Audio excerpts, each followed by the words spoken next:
Hi ma'am, क्या मैं आपका नाम जान सकती हूँ? हाँ, मेरा नाम पूनम द्विवेदी है। पूनम द्विवेदी से हमारी बात हो रही है। आप क्या काम करती हैं? हाँ, मैं हाउसवाइफ हूँ, वैसे मैं आर्टिस्ट भी हूँ। ओके, तो ये एक हाउसवाइफ है और एक आर्टिस्ट है। मैं आपसे सबसे पहले यही पूछना चाहूँगी कि आपको क्या लगता है पेट्रोल के प्राइसेस इतने ज़्यादा क्यों बढ़ रहे हैं? ये तो कुछ हो सकता है कि सरकार की स्कीमें भी हों और फ्यूल ज़्यादा खर्च भी हो रहा है। लेकिन सच पूछा जाए तो बहुत मुश्किल है, इसके कारण मिडिल क्लास के ऊपर बहुत भार पड़ रहा है एकदम। मतलब मुझे जहाँ तक याद है, मुझे लास्ट टाइम से कि एक समय था जब भी 30 रुपये लीटर पेट्रोल मिलता था, अभी 105 पे पहुँच गया है। मतलब जंप करते ही जा रहा है, तो मुश्किलें तो हो रही है इसके कारण। जी मैम, इसके ऊपर तो रीज़न जैसे कि अब पहले जो गाड़ियाँ चल रही थी हमारी, अब कम से कम चला पा रहे हैं क्योंकि अब दाम पे दाम बढ़े जा रहे हैं ना धीरे धीरे। एक्चुअली पहला तो ये है कि आई थिंक सरकार टैक्स वसूल रही है, टैक्स नहीं मिल रहा होगा या क्योंकि ड्यू टू कोविड अभी बहुत ज़्यादा डॉक्टर्स का इलाज करने में पैसा लग गया है, तो उसके कारण टैक्स का वो वसूल रही है। और आपको पैसा नहीं गवर्नमेंट के पास में अभी। हाँ। अब जीडीपी बहुत माइनस में आ चुकी है। पैसा नहीं है तो इसीलिए पेट्रोल के प्राइस हाई करके वो अपन से निकाल ले रहे हैं गवर्नमेंट से। आपको कुछ बोलना है? उसमें अमीरों के लिए अच्छा है, उसका भी डलवा सकते हैं। एक्चुअली मेरे को लगता है कि अपन ये बोल सकते हैं कि अमीरों को इससे कोई फर्क नहीं पड़ता और मिडिल क्लास फैमिली को बहुत ज्यादा फर्क पड़ता है। मिडिल क्लास पीपल ज्यादा। एक्चुअली क्या होता है, कुछ किसी भी चीज के दाम बढ़ते हैं ना, तो पिस्ता जो है वो मिडिल क्लास फैमिली का इंसान पिस्ता है। पैदल भी चल सकते हैं। मेरे हिसाब से पेट्रोल के प्राइसेस इसलिए राइज हो रहे हैं क्योंकि अभी लॉकडाउन था और being a CA final student मैं हर चीज़ फाइनेंशियल पर्सपेक्टिव से देखती हूँ, तो इसलिए मुझे ऐसा लगता है कि अभी जो क्राइसिस आई थी उसके वजह से क्रूड प्राइसेस जो हमारे इंपोर्ट होते हैं वो बहुत ज़्यादा बढ़ गए हैं। हमारे पास बहुत ज़्यादा शॉर्टेज है करेंसी की जो हम पे नहीं कर पा रहे हैं, तो उसकी वजह से पेट्रोल प्राइसेस हाइक ही होंगे अब आगे जाके, कम नहीं होने वाला अभी तो कुछ भी, क्योंकि कोविड की थर्ड वेव भी आएगी, आप देखो और जाएगा, शायद 200 भी चला जाए, कोई भरोसा नहीं है। अभी कोविड आया, फिर थर्ड वेव भी आने वाली है, तो अभी पहले भी कोई आई थी तो वो बोल रही थी कि मतलब ऑब्वियसली इंडिया डेवलपिंग कंट्री है, यहाँ की पॉपुलेशन ज़्यादा है, तो यहाँ पे पेट्रोल प्राइसेस बढ़ेंगे ही क्योंकि इकोनॉमी भी हमारी थोड़ी वीक हो चुकी है इस समय एंड हमारी जो करेंसी है वो भी बाकी कंपेयर टू अदर कंट्रीज थोड़ी कम है, so that is why obviously यहाँ पेट्रोल प्राइसेस बढ़ेंगे ही। असल में जो उसके लिए रॉ मटेरियल होता है पेट्रोलियम, तो वो जिसका वहीं से जो अपन को मटेरियल मिल रहा है वो अभी उसके प्राइस थोड़े हाई हैं, इस कारण यहाँ पे भी प्राइसेस बढ़ रहे हैं। और दूसरा जो गवर्नमेंट है उसने भी अपना जो क्या कहते हैं कि कोरोना के कारण जो इफेक्ट आया इकोनॉमी में, जो एकदम डाउन चले गए, तो रिकवर करने के लिए शायद वो लोग पेट्रोल के प्राइस बढ़ा रहे हैं क्योंकि पेट्रोल ही बहुत ज़्यादा, क्योंकि दो ही मीडियम है गवर्नमेंट के पास जिससे वो अर्न करते हैं अधिकतर, एक तो पेट्रोल है और एक दूसरा ड्रिंक्स है। हाँ, तो ऐसा क्या करना चाहिए गवर्नमेंट को जिससे कि पेट्रोल के प्राइसेस कम हो जाए? आपको क्या लगता है? इससे मैम कुछ जो गैस वगैरह जो चल रही हैं इन पे थोड़ा फोकस डालेंगे तो जैसे वो आ रही हैं आजकल वो गाड़ियाँ जो लाइट वगैरह से इनसे चल रही हैं, इलेक्ट्रिक व्हीकल। तो आपके घर पे है इलेक्ट्रिक? हाँ ना, है ना मैम। तो आप उसको यूज करते हैं? Yes ma'am. तो मतलब आप ये कह रहे हैं जैसे पहले हम उसे 50% चला देते तो अब हम उसे 100% चला रहे हैं वो गाड़ी। ओके, तो इससे आपका पेट्रोल का खर्चा बच रहा है, तो आप प्रेफर करते हैं मतलब इलेक्ट्रिक व्हीकल?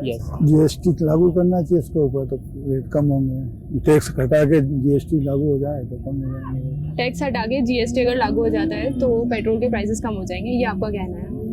आपने कभी इलेक्ट्रिक व्हीकल के बारे में सुना है? हाँ। तो आपका उस पर क्या राय है? मतलब आपको नहीं लगता कि हमें इलेक्ट्रिक व्हीकल यूज करना चाहिए जिससे हमारा पेट्रोल का खर्चा बचे, जो फ्यूल व्हीकल्स हैं उससे? करना चाहिए ना, इलेक्ट्रिक व्हीकल तो काफ़ी अच्छा सोल्यूशन है। लोगों से पेट्रोल की जो महंगाई जो बढ़ रही है वो भी कम होगी और लोगों को सहूलियत भी होगी। एक्चुअली देखिए, हर घरों में 3-3, 4-4 गाड़ियाँ हो रही हैं इस समय, तो सभी बच्चे बड़े सभी गाड़ियाँ यूज़ कर रहे हैं। और इतना एक घर में मतलब एक मिडिल क्लास में अगर 50-60 हज़ार सैलरी आ रही है तो उसमें से कम 10,000 रुपये पेट्रोल भी जा रहे होते हैं, तो जेब पे भार ज़्यादा पड़ रहा है, तो पेट्रोल को कंज्यूम करें या ऐसा कोई सोल्यूशन निकालें। गवर्नमेंट ही निकाल सकती है, पेट्रोलियम मिनिस्ट्री के लिए कुछ काम कर सकती है कि पेट्रोल का एक ऐसा फिक्स रख लें कि एक साल में ही इतना बढ़ना है, यानी कि हर दूसरे तीसरे महीने जंप कर जा रहा है एकदम से। अब हमारे पास क्या होता है कि ऑप्शन भी नहीं है, हम गाड़ी चला रहे हैं तो हम बीच में गाड़ी तो रोक नहीं देंगे, चाहे वो 50 रुपये दे रहे थे तो या 105 दे रहे हैं, तो हमें गाड़ी तो चलानी है नहीं। हाउ तो गवर्नमेंट और जनता को मिलकर कुछ ऐसा सोल्यूशन निकालना चाहिए कि फिक्स रहे, इस अमाउंट के बाद नहीं बढ़ाएं या ड्यूरेशन के बाद बढ़ाएं। पेट्रोल के अलावा भी ठीक है, मैं मानता हूँ ये भी एक वे है टैक्स बढ़ाने का, बट पेट्रोल नहीं, क्योंकि अब देखो आप हर जो है इंसान को पेट्रोल इतना एक सडनली इतना बढ़ा दिया। मेरे एक साल पहले 80 रुपये चल रहा था, अब 110 चल रहा है। बढ़ाना चाहिए तो और चीजों में बढ़ाओ, जैसे शराब में बढ़ा सकते हो, शराब में बढ़ा सकते हैं, क्योंकि यार ये चीजें क्या tobacco में होती बढ़ा है सकते हैं। हेल्थ के लिए खराब भी होती हैं। और Okay. मैं तो देखता हूँ बीइंग अ फार्मेसी, जब मैं फार्मेसी से बैठता हूँ तो लोग मुझसे इतना बोलते हैं डिस्काउंट डिस्काउंट डिस्काउंट, बट कभी भी आप ठेके पे जाते हो ना, कोई नहीं मांगता डिस्काउंट, रेट से ऊपर ही बिकती है। Okay. ठीक है, तो मेरे को लगता है कि इन चीजों में और कर सकते हैं, इन चीजों से वसूली जो भी है।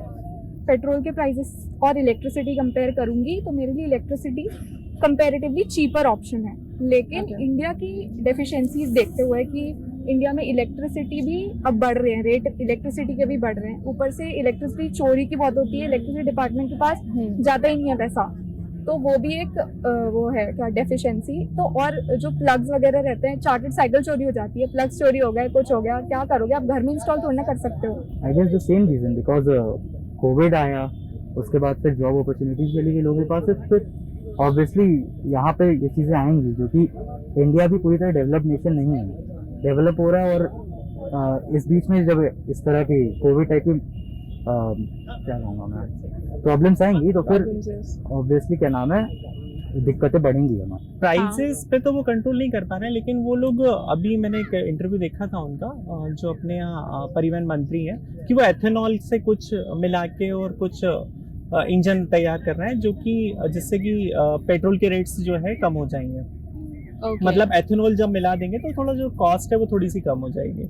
और आजकल इलेक्ट्रिक व्हीकल्स पे ज़्यादा पब्लिक मूव कर रही है। आपको ऐसा क्या लगता है कि मोदी सरकार के आने के बाद से क्या चेंजेस आए हैं पेट्रोल में? कम हुए हैं, ज्यादा हुए हैं, क्या ज्यादा ही हो रहे हैं, ज्यादा ही हो रहे हैं। पहले से ही जो इंदिरा गांधी के जमाने के काम ही करवाए उनने, कोई नया मोदी ने ऐसा कोई काम नहीं करवाया कि जो अभी से नया काम करवा दिया, जो पहले के ही काम करवाए उन्होंने। तो अगले इलेक्शन में क्या वापस मोदी सरकार को वोट देना चाहेंगे? जी मैम, अभी तो ऐसा कुछ नहीं कर सकते कि जो अभी अब अपने ऊपर थोड़ी, अब जनता एक जैसी थोड़ी है। तो मोदी सरकार तो वापस आना चाहिए, मोदी सरकार पेट्रोल से सब कुछ ठीक है। जो आप कह रहे हैं कि पेट्रोलियम का दाम एक अलग एस्पेक्ट है, वो बढ़ तो रहा है, बट कंट्रोल करना गवर्नमेंट का काम है, इसमें कोई डाउट नहीं है। फॉर एग्जांपल्स अगर नियर बाई अदर कंट्रीज़ को देखें ना, तो वहाँ पे पेट्रोल के रेट कम हैं एज़ कम्पेयर टू इंडिया, जबकि इंडिया भी वहीं से पेट्रोल ले रहा है और अदर कंट्रीज भी वहीं से पेट्रोल ले रहे हैं। तो डेफिनेटली कि अब गवर्नमेंट को रेवेन्यू चाहिए, तो शायद वो एक बेटर स्रोत है, तो उस कारण से वो रेवेन्यू जनरेट करने के लिए पेट्रोलियम के रेट बढ़ा रहे हैं। बट नो डाउट कहीं कहीं एक जगह जाके थोड़ी सी कंट्रोल करना पड़ेगा, नहीं तो थोड़ा सा पब्लिक में इसकी असंतोष बढ़ेगा इसका। तो आप अगले इलेक्शन में किसको वोट देना चाहेंगे और क्यों? मोदी जी को। और ऐसा क्यों? वो देश के लिए बहुत कुछ करा है। मेरा तो ऐसा है कि अभी तो कांग्रेस की तरफ पूरा घर ही हमारा कांग्रेस की तरफ ही। ओके, तो आप अगले इलेक्शन में कांग्रेस को वोट देना चाहेंगे? मोदी सरकार से खुश हैं, इसमें तो कोई डाउट नहीं है। महंगाई बढ़ी है बिल्कुल, लेकिन लिविंग स्टैंडर्ड भी बढ़ा है, सैलरी भी तो बढ़ी है, टीएडीए भी तो बढ़ा रही है गवर्नमेंट। ये अपन सिर्फ और सिर्फ गवर्नमेंट को हम ब्लेम नहीं कर सकते कि उन्होंने सिर्फ महंगाई बढ़ा दी है। महंगाई बढ़ाई है नो डाउट, बट सैलरी भी बढ़ाई है, हमें टीएडीए भी दे रहे हैं, इंक्रीमेंट भी दे रहे हैं। तो मोदी सरकार का सिर्फ गाना नहीं गा सकते, अच्छा काम कर रही है, महंगाई भी बढ़ा रही है, तो थोड़ा थोड़ा वही 70-30 का रेशियो है। थोड़ा गुस्सा भी आता है कभी कभी, पर लगता है नहीं काम भी बहुत अच्छा कर रहे हैं। और चेंजेस तो प्रकृति का नियम है, अगर गवर्नमेंट दूसरी आती हो तो हो सकता है वो इससे अच्छा भी कुछ करे। मोदी सरकार ने ऐसे फैसले लिए हैं, बहुत कड़े फैसले लिए हैं जिसको लोगों को उम्मीदें नहीं, जैसे कि जब से मोदी गवर्नमेंट आई है, मुझे लगता है अपनी जो देश है वो सुरक्षित है, वो अपने आप को सेफ फील करता है अदर कंट्रीज से। ठीक है ना, लोग आज भी कुछ भी अपने इंडिया में कुछ भी करने से 10 बार सोचते हैं। ठीक है ना, जैसे अभी सुना है वो कौन आया था, उसका नाम यानी एयरक्राफ्ट पाकिस्तान में चला गया था, वो आ गया।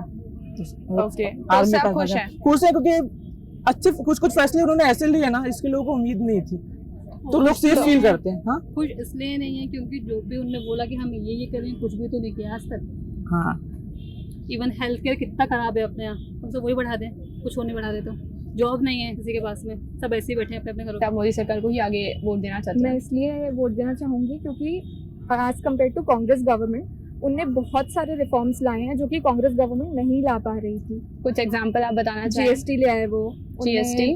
आर्टिकल 370 जो जम्मू एंड कश्मीर Article में थी, 370 वो हटवा दिया, कब Yes. से चल रहा था वो। और भी बहुत सारी चीजें आ रही हैं धीरे धीरे, अब पता नहीं चलता है एज ए नॉर्मल पर्सन, लेकिन वो चल रही हैं उस लेवल पे। तो इसलिए मेरे हिसाब से मोदी गवर्नमेंट इज बेस्ट।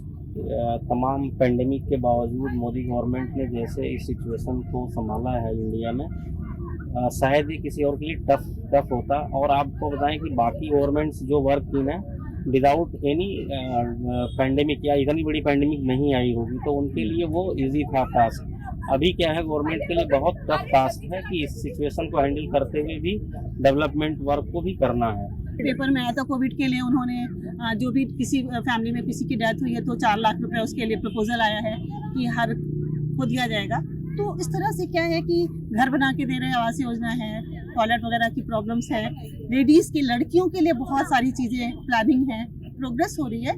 और वो एक सबको लेके चल रहा है, किसी को डोमिनेट करने की कोशिश नहीं कर रही है गवर्नमेंट, जैसा कि मुझे लगता है। मतलब सबका साथ सबका विकास। सबका साथ सबका विकास है। Okay, thank you so much ma'am. Thank you.